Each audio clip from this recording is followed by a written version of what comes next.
He looked at me a little confused. Sorry? He shook his head. No need sorry. No, I am. I was angry you were here. I was angry about the arts. I didn't understand. Grandpa turned and gazed at the painting at the foot of the bed. I had no idea if I was making any sense to him. Anger is okay, he said. Was it? I wasn't sure it was. Didn't feel okay, that was for sure. Anger can inspire a person, can make change, can make art.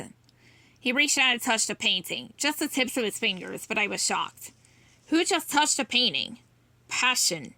I nodded. I wasn't sure where he was going with this, but I needed to listen. I needed what he was saying. Too much anger. He pushed gently at the canvas, still just with his fingertips. The paint cracked and the canvas pushed backward, like a hidden door. There was a hole in the painting. I stared. How did he know that was there? Wait. Unless... Is this your painting? Did you paint this? I asked him. Grandpa nodded. He stared at the hole hard. He made a fist and placed it slowly inside. It fit perfectly. Hate, he said, turning to me. I didn't know how I understood him finally, after all this time, but I did. It was his painting. He had created it. Something had made him very angry.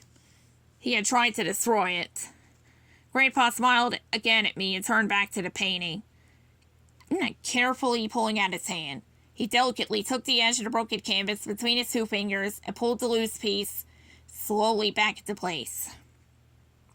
Anger, inspire, hate, destroy, love, fix. He smiled wide, then, fancy lesson, he said with almost a laugh. I couldn't help but laugh too, seeing him like this, self-aware.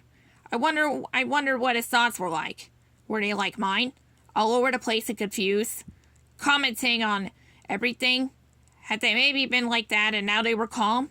He took my hand and patted it. You okay?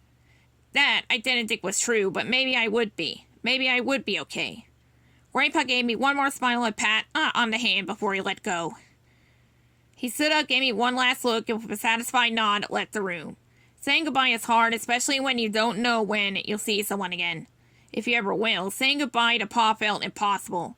Like I was squeezing the words out of my chest. Holding onto his hand because letting go was too hard.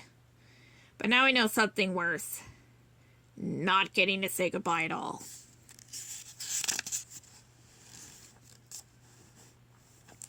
Chapter 19. I brought my tux to work to change because I didn't want to repeat it when Mr. Drew drove me home. I also couldn't imagine sitting on the subway in that suit, being stared at, and walking was out of the question. I'd show up at some classy joint soaking wet from sweat, so I brought the bag with me, which meant, of course, everyone who saw me instantly knew I'd been invited. Miss Lambert hadn't said anything. She just looked at the bag and shook her head and got back to work. But both Richie and Jacob had fun messing with me. I didn't know, maybe they were actually jealous and hiding it. But they seemed pretty decent about it all. Well, we were going to invite you to join our little party tonight at Duke's across the street, but I guess not. Mr. Fancy, said Jacob. Does Dot know? Asked Richie, leaning against my desk. Dot? I asked.